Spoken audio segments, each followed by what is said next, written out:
I know about Jake. I said it the way you read a date off a calendar. Matt's face did something I'd never seen before.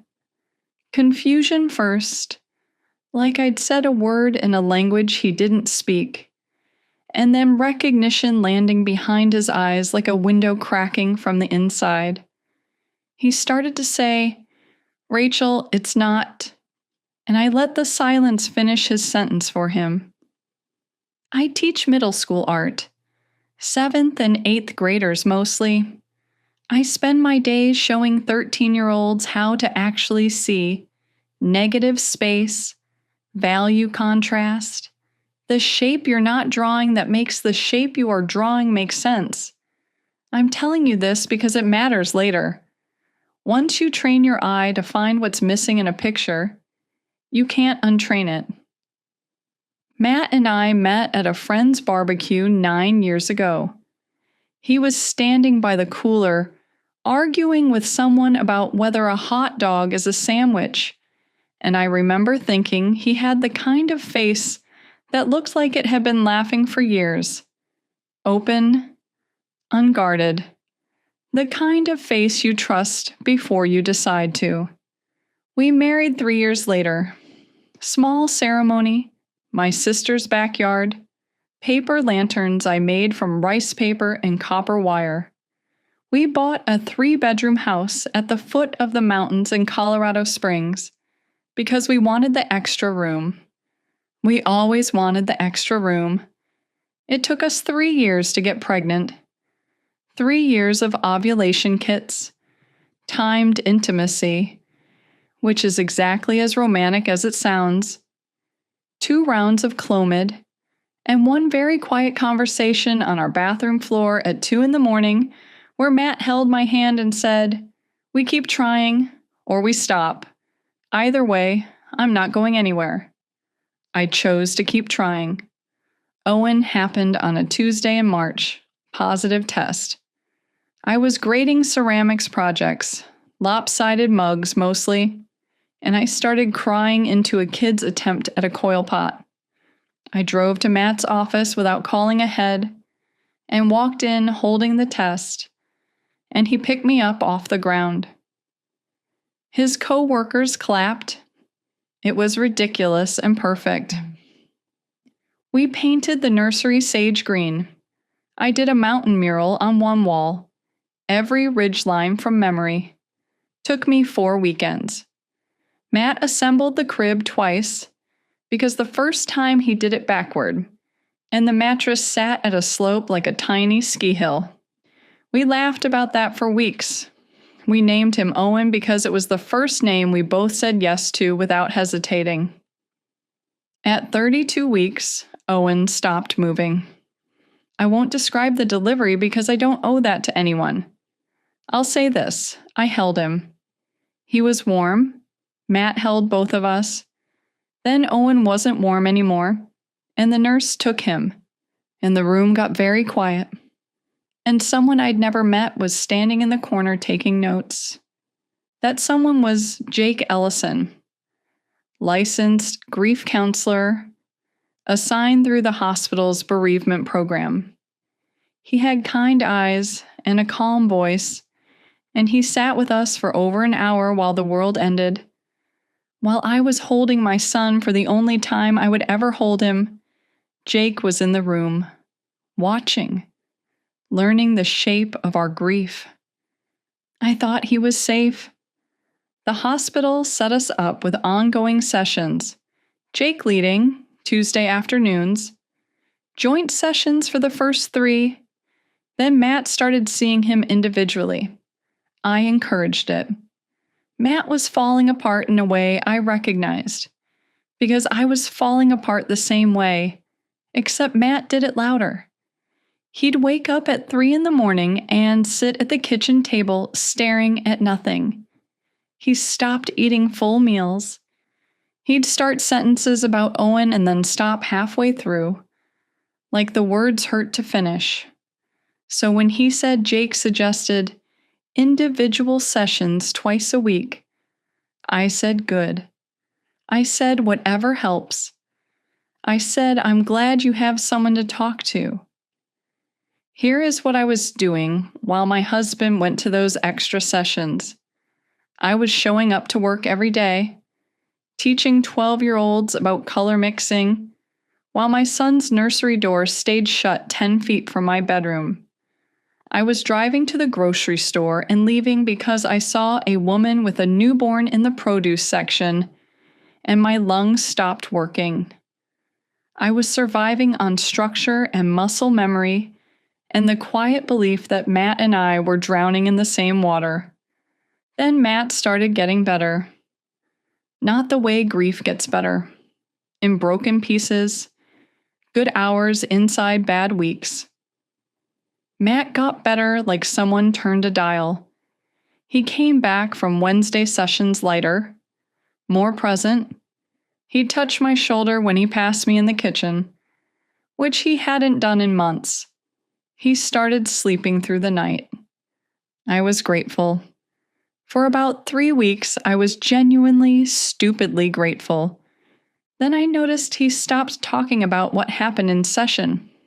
Early on, he'd share fragments. Jake said grief isn't linear. Or, we talked about whether to open Owen's room. Now he came home and just seemed settled, like someone who'd been held. My friend Pam said it carefully over coffee. Pam lost a pregnancy 2 years before. She stirred her drink for a long time and then said, "When my therapist was really helping, I couldn't shut up about it. When I stopped talking about it, it was because the help was coming from somewhere else." I put that sentence in a drawer in my mind. I didn't want to open it. It was a Thursday evening. My phone was charging in the bedroom, and I needed to check the time. Parent-teacher conferences the next morning, and I wanted to know how much sleep I could still get. Matt's phone was on the nightstand, closer. I picked it up. A notification dropped from the top of the screen. Snapchat. The username was JE_counseling. I knew Jake had social media. He'd mentioned it once in a joint session. Something about maintaining professional boundaries online. I'd thought at the time it was an odd thing to bring up. Now I understand he was normalizing the connection point in advance. The notification showed the edge of a photo. I should not have opened it. I opened it. It was a mirror selfie. Jake, shirtless, in what looked like a bathroom. The caption underneath, I read it twice, because my brain could not place those words coming from the man who'd handed me tissues while I talked about holding my dead son. I'm not going to repeat what it said. It was intimate in a way that made my skin feel wrong. I went to the chat history. Snapchat is designed to disappear, and most of it had. But Matt had saved a handful of exchanges, 5 or 6 bookmarked over 2 months. He'd saved them the way you save messages you want to reread. They were not therapeutic. They were logistics in affection, the small language of 2 people scheduling around a third person who doesn't know. One message said, Tuesday after her session, she leaves at 4. Come at 5. Her session. My session. I see Jake at 3 on Tuesdays. I sit in his office and say my son's name and describe what it feels like to walk past a closed nursery door every morning, and I cry, and he nods and writes notes and hands me tissues and says, "That's real progress, Rachel." I leave at 4. My husband arrives at 5. Same office, same couch. I sat on the edge of the bed, and I did the math backward. Jake was in the room when we held Owen. That was the origin point. 3 weeks later, Matt and Jake started something, which means the first time I had a solo session, the one where I could barely speak, the one where I said, I don't know how to live in a world where I held my son and he was warm and then he wasn't. Jake had already crossed the line with my husband. He listened to me say that. He handed me a tissue. He wrote in his notebook. And he had already been with Matt. Every session after that, every Tuesday for 4 months. I talked about Owen. I talked about feeling left behind in the grief. I talked about how Matt seemed to be healing faster and wondered what was wrong with me. Jake nodded and said I was doing important work. He said healing isn't a race. He said I should be patient with myself. While I was being patient with myself in his office, my husband was being held by him in the same chair I sat in. I put the phone down exactly where I found it, face down, the way Matt always left it. I walked to the bathroom, closed the door, sat on the tile floor, and pressed my palms flat against the cold until the room stopped tilting. I didn't scream. I didn't cry.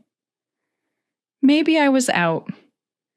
I sat on that floor long enough that the tile stopped feeling cold and started feeling like nothing. Matt was asleep in our bed. The nursery door was visible from the hallway, closed, the way I'd left it the day of the funeral. 7 months shut. I'd been protecting that room, protecting the grief inside it like it was the last thing Owen gave me. And every other Tuesday, I'd been carrying that grief into Jake's office and setting it down on his couch, and he'd been nodding and taking notes, and the room was already compromised before I ever walked in. Something reorganized. Not dramatically. More like when you're drawing and you've been staring at the subject, and suddenly your eye catches the negative space, and the whole image flips. Same lines. Completely different picture. I stopped thinking about what Matt did to me. I started thinking about what Jake's license requires of him. I got off the floor. I walked to the kitchen.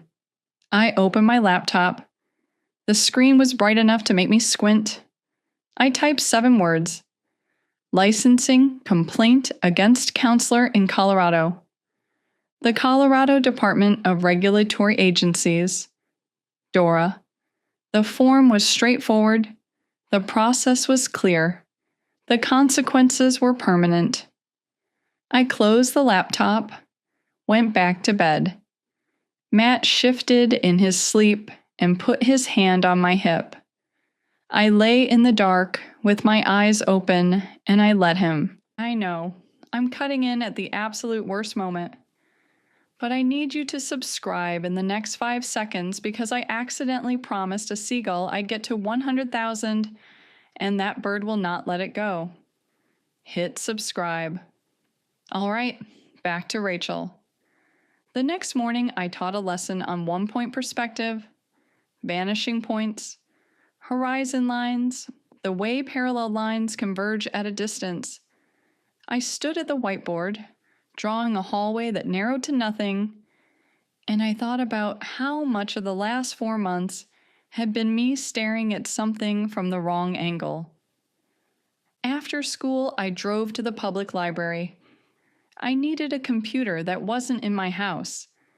The ACA Code of Ethics is specific. A sexual relationship between a counselor and a client's spouse, someone within the active therapeutic relationship, is a clear violation. It can result in license revocation. The license is the thing Jake cannot replace. That evening, while Matt was in the shower, I opened his phone. I screenshotted every saved Snapchat message, transferred them to an email address I created that morning at the library, deleted the transfer from his phone's recently deleted folder. Then I opened a notebook I'd been keeping in my classroom desk and started a timeline. Every joint session, every solo session I knew about, cross-referenced with the saved message dates. I found a divorce attorney in Monument, 20 minutes north. She reviewed the timeline, confirmed the affair strengthened my position, and told me to keep documenting. The complaint itself took 2 evenings. Dora's form was clinical, which suited me. I wrote it the way I structure a lesson plan: context, evidence, timeline, impact, no editorializing, no emotion, just the architecture of what happened and when. I did all of this over 3 weeks. During those 3 weeks, I cooked dinner. I sat on the couch with Matt and watched television. I let him hold my hand. He was kinder than he'd been in months, and I understood now where the kindness came from. He was being sustained somewhere else, which freed up the energy to be gentle with me at home. The efficiency of it made my stomach turn. On the last Tuesday, I went to my final session with Jake. He didn't know it was the last one. We talked about grief and its rhythms. Then Jake asked how Matt and I were doing as a couple. Standard question. He asked it every session. I looked at him. The words were right behind my teeth. You tell me. My bag was on the floor beside my chair, and inside it, my phone, and on my phone, the finished complaint.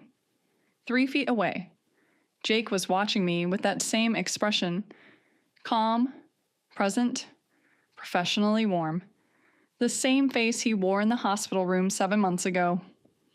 We're finding our way, I said. He wrote something in his notebook. I wondered if the note was real, or if he'd stopped keeping real notes months ago. I walked out at 4. I would never sit in that room again. I submitted the complaint to Dora on a Wednesday morning from the library computer. Screenshots attached. Session timeline attached. Hospital bereavement assignment records attached. The narrative section was 4 paragraphs. Every sentence was a fact. I pressed submit and drove to school and taught watercolor technique, and did not think about it until 3rd period, when a kid knocked over a jar of rinse water, and I realized my hands were shaking for no reason I could explain to a 12-year-old. Dora's process takes time. They review. They contact the licensee. Jake would know within 10 days. That gave me a window. I told Matt on a Sunday. Kitchen table. Coffee. A morning that looked normal if you didn't know one person at the table had already ended the marriage in writing 3 days earlier. I know about Jake. Matt's face moved through something I will remember for the rest of my life. Confusion first. Genuine, like I'd started a sentence from the middle of someone else's conversation. His mouth open. Then recognition traveled down from his eyes to his jaw, and I watched it arrive. Rachel, it wasn't planned. He sat with us while we held Owen. Silence.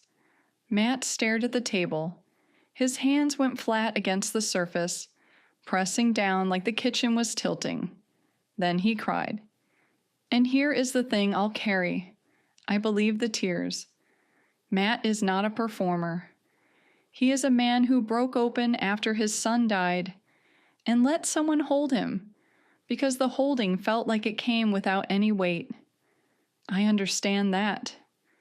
I understand it, and it changes nothing. I've filed a complaint with the licensing board, I said. I think you should find somewhere to stay tonight. Can we talk about this? His voice was barely there. You had a counselor for that. He packed a bag. He went to his brother's apartment. I sat at the kitchen table and finished my coffee. It was cold by then. I drank it anyway. 2 weeks later, a woman named Heather called me. She'd found my information through the investigation paperwork. Licensing complaints generate records that become semi-public during review. Heather's voice had the same flat steadiness mine had developed. She told me her husband had been Jake's client 4 years ago after her father-in-law died. Individual grief sessions. Emotional connection that became physical. Her husband never reported it because the shame was too layered. A grieving man, a male counselor, a relationship he didn't stop. Jake targets men in acute grief, specifically men who are emotionally cracked open and desperate for connection and who will never report it because the silence is easier than untangling what happened to them. He'd done this before. He sat in a room with a broken person and recognized the opening. Owen's death didn't just bring my husband a weak moment. It brought a professional who'd practiced this. Every gentle question, every tissue, every "that's real progress," tested and refined. Matt is staying at his brother's place. We have spoken twice, both times about logistics. The divorce paperwork is with my attorney. I don't hate him. I wish I did. Hating him would simplify what comes next. But Matt isn't the architect of what happened. He's the material. Jake's practice is suspended pending investigation. I don't know the outcome yet. Heather and I speak on the phone sometimes. She doesn't give advice, and I don't ask for it. We just sit on the line together. Two women on opposite ends of the same pattern. Last week, I opened Owen's nursery door. I didn't go in. I just turned the handle and pushed and stood in the hallway looking at sage green walls and the mountain mural and the crib Matt built twice. The room smelled like dust and paint and nothing alive. The door is open now. I haven't decided what happens next. The room, the paperwork, the investigation, whether I stay in this house or the mountains start looking like someone else's view. But the door is open. I don't know if that's progress. I don't have a counselor to ask. Well, here's my take. Rachel did something that most people in this situation would never have the composure to pull off. She sat in that man's office, the man who was sleeping with her husband. She talked about grief, and she said, "We're finding our way." And she walked out and filed a complaint that could end his career. That's not revenge. That's public safety with a personal address. The smartest move was the timeline. She didn't just report the affair. She documented the professional architecture of it. Context, evidence, dates. She gave the licensing board a case, not a complaint. Matt is not the monster in the story. Jake is the monster. Matt is the weakest weakness the monster was looking for. That doesn't excuse him. It just means the audience is going to fight about him differently than usual, and that's the point. Some of you are going to say that Rachel should have told Matt first, given him the chance to end it, to process, to be part of the decision. And I hear that. But Rachel wasn't protecting Matt. She was protecting the next man who walks into Jake's office, carrying the worst thing that ever happened to him. She chose the strangers over her husband. I think she chose right. So tell me, did Rachel make the right call filing that complaint before telling Matt? Or should he have a say before his grief became part of a regulatory file? Drop your take in the comments.